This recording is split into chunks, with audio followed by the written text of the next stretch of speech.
Shalom Bapak Ibu sekalian, kita ketemu lagi pada program Rema pada pagi hari ini. Saya ingin sharing satu hal. Ketika beberapa waktu yang lalu saya pulang dari Semarang ibadah di sebuah gereja, yaitu JKI Injil Kerajaan Holy Stadium. Ketika saya masuk ruangan itu, Tuhan mengingatkan saya peristiwa sekian tahun yang lalu ketika saya pertama kali ikut ibadah di tempat itu. Jadi saya setidaknya sudah 2 kali untuk menghadiri ibadah di tempat yang sama. Nah, kemarin ketika saya masuk pada ruangan gedung gereja yang begitu besar ini, Tuhan berkata, "Kamu mau bayar berapa?" gitu.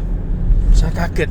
Ada satu kata yang tiba-tiba Tuhan munculkan dalam hati saya, "Kamu mau bayar berapa?" Dan Tuhan menjelaskan sedikit bahwa gedung ini adalah karena orang-orang yang bayar harganya. Orang-orang yang punya hati yang diantemi kanan kiri, atau yang istilahnya dikritik kanan kiri, dibenci kanan kiri, tapi dia tetap firm, dia tetap berdiri bahwa gedung ini harus jadi. Setiap orang yang menciptakan sesuatu pasti dia akan membayar harganya. Kalau kamu ingin mendapatkan sesuatu, bayar harganya. Dan ketika saya melihat gedung yang besar itu, dalam hati saya itu pengen Tuhan gede kayak begini gedungnya. Tapi Tuhan berkata, "Kamu mau bayar berapa?" Nah, Bapak Ibu sekalian, Tuhan mengingatkan saya banyak peristiwa, terutama di Alkitab, tentang kamu mau bayar berapa. Apa yang kamu inginkan, tapi kamu mau bayar berapa. Itu sebuah pertanyaan Tuhan dalam kehidupan kita masing-masing. Coba kita runtut kepada Abraham. Abraham itu mendapatkan semua yang dijanjikan Tuhan karena dia bayar harganya. Siapa itu? Ishak. Abraham mendapatkan kemuliaan yang begitu luar biasa karena dia bayar harganya. Ishak. The one precious dalam hidupnya, satu hal yang paling berharga, dia korbankan kepada Tuhan. Walaupun toh akhirnya Tuhan tidak jadi meminta, karena itu hanya tes iman dari Abraham, tetapi Abraham telah membuktikan bahwa dia membayar harganya. Makanya dia mendapat bangsa-bangsa. Dia anak satu-satunya. Ishak adalah anak satu-satunya yang menerima janji Tuhan, yang menerima perkenanan dari Tuhan. Tapi dia harus berikan itu karena dia tahu this is the precious, ini yang berharga. Makanya Tuhan minta. Kepada yang kedua, yaitu Ishak, Tuhan juga sama. Ada orang berkata, Ishak itu kok bisa jadi sangat kaya luar biasa. Kenapa? Karena satu hal, dia bayar harganya. Lewat apa? Ketika dia menggali sumur-sumur ayahnya sendiri, dan ketika air itu keluar dan berbual-bual, maka orang-orang Filistin di sekitarnya itu meminta dan merebut sumur Ishak tersebut. Saudara bisa bayangkan, bisnismu sendiri, harta-hartamu sendiri, warisanmu sendiri, tapi ketika ada orang yang mengingini, tapi Ishak dengan santainya memberikannya, melepaskan, merilis, dia bayar harganya.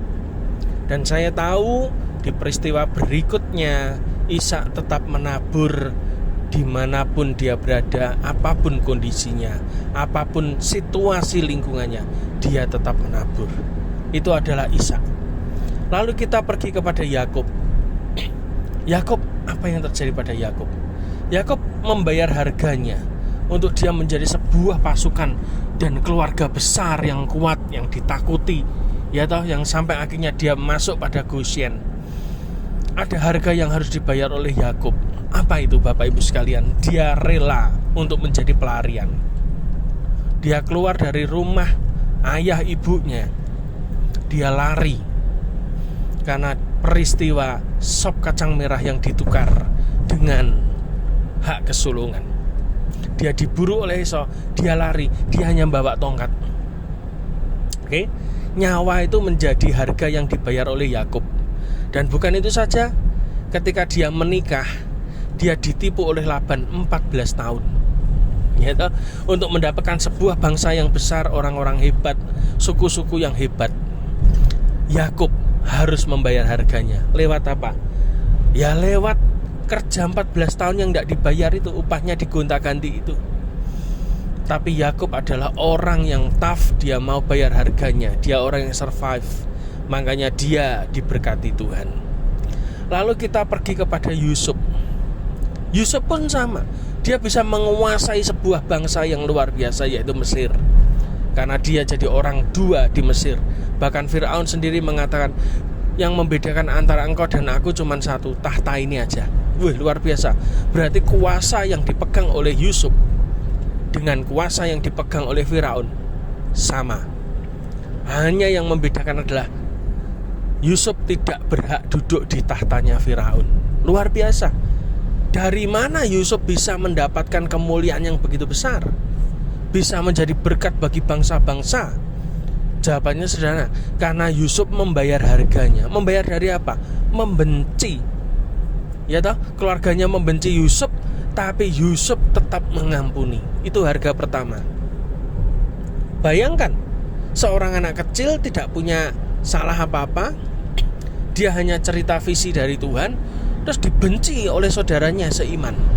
Ini yang terjadi sekarang bukan di Indonesia. Kalau ada pendeta-pendeta baru yang dipakai Tuhan muncul, ya toh, muncul di permukaan, itu banyak sekali hamba-hamba Tuhan yang tidak terkenal itu mengkritik, menjatuhkan, mencari celahnya. Begitu hamba Tuhan ini kepleset lidah, wah, seluruh Indonesia bikin podcast tandingan, ya toh. Ini kan memang bangsa kepiting. Ya, anak-anak Tuhan itu ternyata roh-roh kesulungan itu, anak sulung itu banyak sekali di Indonesia. Ketika si bungsu ini diangkat Tuhan, maka biasanya si sulung adalah jadi orang yang musuh pertama. Jadi saya pernah mengatakan pada seseorang, kamu ngerti enggak kalau kamu punya visi Tuhan, musuhmu pertama siapa? Dia bilang, orang lain yang enggak suka kekristenan. Salah. Musuh pertamamu adalah orang Kristen sendiri. Ya toh, orang yang punya visi Tuhan, musuh pertama siapa? Ya orang Kristen sendiri.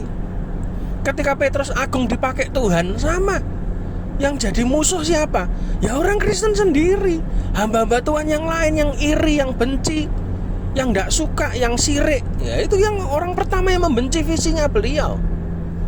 Tapi karena dia berpegang pada janji Tuhan, maka dia tidak pedulikan anjing yang menggonggong. Makanya Holy Stadium dan komplek yang luar biasa itu jadi. Nah, Bapak Ibu sekalian, saudara perhatikan baik-baik. Yusuf membayar harganya. Dia dimasukkan ke dalam sumur. Dan bukan itu saja, Yusuf juga membayar harga lagi. Dia jadi budak pada orang Mesir, yaitu Potifar. Dan dia masih bayar harga lagi. Yusuf masuk penjara karena istri Potifar, difitnah istri Potifar. Dia harus masuk penjara. Dan tiba waktunya di tempat itu, ketika Tuhan menyertai Yusuf. Tuhan terus menyertai Yusuf. Tuhan terus menyertai orang yang punya visi. Maka tiba-tiba Yusuf jadi orang nomor 2 di Mesir. Luar biasa. Itu bayar harganya untuk sebuah bangsa. Di zaman modern, saudara perhatikan baik-baik ini, dengarkan pesan Tuhan buat saudara ya, yang mengharapkan revival, mengharapkan kebangunan rohani besar di Indonesia, di kotamu, di RT-mu, di gerejamu. Dengarkan baik-baik. Kebangunan rohani besar tidak pernah terjadi dengan mendatangkan pendeta besar. Catat ini baik-baik. Kebangunan rohani besar tidak pernah terjadi saat kamu datangkan pendeta besar. Pendeta besar boleh datang dalam kotamu, tapi itu hanya dipakai Tuhan untuk memperlengkapi hidupmu. Tetapi yang membuat kebangunan rohani besar itu terjadi adalah ketika orang-orang sederhana, orang yang unseen atau yang tidak terlihat itu berlutut di kaki Tuhan, berdoa, bayar harganya untuk kebangunan rohani di kotanya. Dan tiba-tiba, boom, kotanya dilawat Tuhan. Perjumpaan ilahi di mana-mana. Kenapa? Bayar harganya. Dan kita setiap hari memang harus bayar harga kita masing-masing. Saya pun juga demikian, Bapak Ibu sekalian. Kenapa saya harus pergi ke Semarang? Karena saya mau ingin bayar harganya. Saya diperintah Tuhan pergi ke sana untuk secara on-site mengikuti ibadah dari Brother John Avas ini. Kenapa? Karena beberapa bulan terakhir setidaknya jemaat-jemaat yang bergabung pada persekutuan Rumah Doa Bangsa-Bangsa di Banjir Rezeki itu mengalami breakthrough keuangan yang luar biasa. Hanya orang-orang yang sisa, orang-orang yang percaya, itu mereka mengalami betul-betul terobosan keuangan yang luar biasa. Dan saya tahu ini adalah momentum Tuhan untuk Ulangan 15 ayat 4 itu terjadi atas persekutuan di tempat ini. Setiap orang yang miskin datang, pulang jadi kaya. Betul. Kalau ada orang yang mengatakan berarti kayak Gunung Kawi, whatever terserah. Tetapi bagi saya, Bapak saya di surga itu lebih suka kalau anaknya itu minta berkat kepada dia daripada minta berkat kepada orang lain. Apalagi minta berkat pada kuasa gelap. Ya toh, berkatnya Tuhan itu lebih halal daripada saudara dan saya minta berkat pada yang lain, minta-minta jemaat, minta-minta majelis, minta-minta pejabat, minta-minta proposal kepada orang lain. Buat apa? Minta sama bapakmu. Maka dari itu jangan heran orang-orang yang hadir di persekutuan rumah doa bangsa-bangsa di Banjir Rezeki, mereka semua orang yang sangat diberkati Tuhan secara keuangan. Betul. Orang yang miskin tidak punya apa-apa, ditinggal minggat suaminya pun, ketika suaminya pulang, dia diberkati dengan rumah dan mobil yang baru. Itu nyata, orangnya masih ada, dan orangnya rajin beribadah di sini. Kenapa itu bisa terjadi? Ya karena mujizat Tuhan. Tuhan bekerja pada hati orang-orang yang betul-betul mereka terikat kepada Tuhan, cari Tuhan. Karena itu setiap orang yang hadir diberkati. Makanya orang-orang ada beberapa orang yang mengatakan persekutuan rumah doa bangsa-bangsa di Banjir Rezeki itu loh, nek teko dikei amplop, ya toh dikasih duit, ya toh dikasih sembako, dikasih macam-macam. Amin, saya bilang gitu. Kenapa? Padahal yang ngasih duit itu bukan saya. Hamba Tuhan yang khotbah digerakkan Tuhan untuk memberi uang kepada jemaat satu orang 100.000. Dan itu pernah terjadi. Tapi berita di luar adalah Pak Musa yang ngasih duit. Amin, saya bilang gitu. Berarti saya kaya, ya toh saya diberkati, saya kaya bisa andum duit kepada jemaat yang hadir. Amin, saya bilang gitu. Pak Musa ini kalau pulang dikasih sembako satu-satu. Amin. Padahal itu duit taburannya orang. Tapi saya mengamini supaya apa? Supaya saya bukan hanya jadi pengelola, tapi juga naik level jadi apa? Pemilik. Supaya bisa membagikan kekayaan bangsa-bangsa kepada jemaat yang hadir. Tapi kenapa peristiwa-peristiwa itu terjadi di persekutuan doa kami, tidak di gereja-gereja lain? Satu hal, karena saya sudah bayar harganya. Oh, saya sudah bayar harganya. Bahkan ada pendeta yang mengatakan jangan sampai persekutuan rumah doa bangsa-bangsa ini jadi gereja gitu. Ada pendeta yang ngomong gitu. Ya enggak apa-apa, terima kasih, puji Tuhan. Saya diomongin jadi gereja terus, ya toh. Bahkan saya diomongin pendeta-pendeta, amin, pendeta Edan katanya, amin, ya toh, ya toh. Gila, orang kalau belum Kristen itu tidak mungkin dianggap gila. Kalau Anda masih Kristen normal-normal, berarti Anda yang tidak normal. Tapi kalau Anda sudah dianggap oleh orang lain gila, berarti Anda betul-betul gila di dalam Tuhan, amin. Dan berkatmu nanti pasti gila-gilaan, tidak apa-apa. Itu semua harga yang saya bayar dari omongan semua pendeta, oknum-oknum pendeta itu. Tidak apa-apa, saya senang. Kenapa? Karena Yusuf itu ketika dia punya visi besar dari Tuhan, orang yang memusuhi pertama adalah saudara seiman. Itu wajar, itu harga yang dibayar. Jadi kalau naik step lagi kita jadi budak, wah luar biasa. Naik step lagi masuk penjara, wah luar biasa. Dan saya ini lagi sedang bergumul bahwa ada sebuah tanah yang harus kita kerjakan, itu akan menjadi gedung yang besar sekali, kapasitasnya 5.000 orang. Di mana? Di Caruban. Ya toh, itu akan jadi tempat berkumpul kita memuji, menyembah Tuhan. Kita bangun di situ. Gereja-gereja yang butuh acara silahkan pakai gratis. Tetapi untuk kita sendiri tiap Selasa kita akan kumpul di situ. Kita menyiapkan wadahnya. Jiwa-jiwa itu disiapkan Tuhan, tapi wadahnya mana? Karena itu saya siapkan wadahnya yang besar, 5.000 tempat duduk, ya, luas sekali tanah lapangan.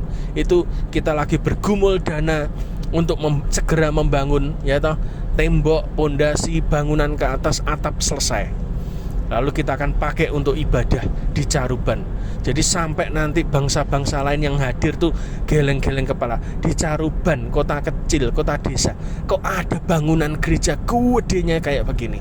Ya ada, pasti ada. Kenapa? Karena saya yakin Tuhan saya besar. Amin. Nah, Bapak Ibu sekalian, kita belajar untuk bayar harga. Sekarang, jika Jika ada di antara saudara yang punya mimpi memenangkan kota, memenangkan Indonesia, memenangkan dunia, pertanyaannya, kamu bayar berapa? Ya, banyak di antara kita pengen memenangkan kota, kamu bayar berapa? Sehari kamu doa berapa jam untuk kotamu? Apakah kamu pergi penginjilan setiap ketemu orang kamu beritakan tentang Yesus? Apakah kamu memberitakan Tuhan di mana-mana, dimanapun kamu berada? Kok minta lawatan kota? Kamu pernah bayar harganya atau tidak? Kalau kamu belum bayar harganya, saran saya cuma satu, lakukan dari hal yang kecil. Anda belajar bayar harganya. Ya toh? Kalau dihina orang, wah sudah makanan segojangan bagi saya. Tapi belajar melangkah, bayar harganya. Karena itu kita ada pesta rakyat, kita kasih makan gratis kepada banyak orang, kita kasih pijat gratis pada banyak orang, potong rambut gratis bagi banyak orang, pakaian-pakaian gratis kepada banyak orang, peralatan rumah tangga kita beri gratis. Itu harga yang kita bayar untuk sebuah revival bagi kota. Harga yang kita bayar memang masih pada level itu. Tetapi kita semua belajar untuk taat. Walaupun banyak juga yang kecewa, banyak juga yang melipir, banyak juga yang menghilang secara tiba-tiba dengan alasan yang tanpa sebab. Tidak apa-apa, karena saya tahu harga yang dibayar yaitu. Tapi kita belajar bersama dengan Tuhan, selesaikan mimpi Tuhan. Kita tidak pernah untuk mencari pujian manusia. Kita tidak pernah mencari pujian dari orang-orang seiman, pemimpin rohani yang tidak. Karena kita cuma satu, mengerjakan yang Tuhan mau, titik. Ya, kita mengerjakan yang Tuhan mau, itu yang harga yang harus kita bayar. Masalah orang lain setuju, enggak setuju, ngeritik, enggak ngeritik, wong biasanya yang ngeritik ya enggak pernah nyumbang, ya toh Bapak Ibu sekalian. Betul enggak? Orang yang banyak suaranya, itu kita diajar dari SD itu ada sebuah pepatah, tong kosong itu nyaring bunyinya, ya toh. Biasanya orang yang bengoknya paling banter, ngeritiknya paling keras, itu sudah tanya saja sama saya. Saya ngalami itu semua, ketemu orang kayak gitu, tidak pernah nyumbang, tidak pernah bayar apa-apa dalam hidupnya. Ya memang bisanya ngeritik, ngeritik itu gratis. Ya toh, memang bisanya yang gratisan. Tetapi belajar hari ini, kita mengajak Bapak Ibu sekalian yang ada di Kota Caruban, kerjakan. Ya, setiap Senin ada kelas khotbah yang dibimbing oleh Pak Tim. Anda bisa datang, Anda bisa belajar khotbah. Nanti begitu siap Anda akan kita rilis masuk ke sekolah-sekolah, dirikan PD-PD di sekolah, persekutuan-persekutuan doa, supaya anak-anak SMP SMA dilawat Tuhan luar biasa. Saya rindu setiap kita itu ada di sana. Kenapa? Kota ini terlalu besar untuk dikerjakan dengan sendirian. Karena itu saya betul-betul mengharapkan kita semua punya awareness. Ayo, kalau engkau ingin memenangkan kota, jangan ngadakan KKR tok. Jangan ngadakan retreat melulu. Ya. Tapi kita terjun langsung kepada jiwa-jiwa yang terhilang. Belajar melayani di sana. Ada pesta rakyat, Anda bisa gabung. Orang yang makan, Anda bisa ngajak ngobrol, ajak sharing, siapa tahu dia datang dengan beban berat dan Anda bisa mendoakan di tempat. Kita belajar sama-sama melayani Tuhan, bayar harganya. Dan saya percaya ketika setiap saudara dan saya berani bayar harganya, maka yang terjadi revival, penuaian jiwa-jiwa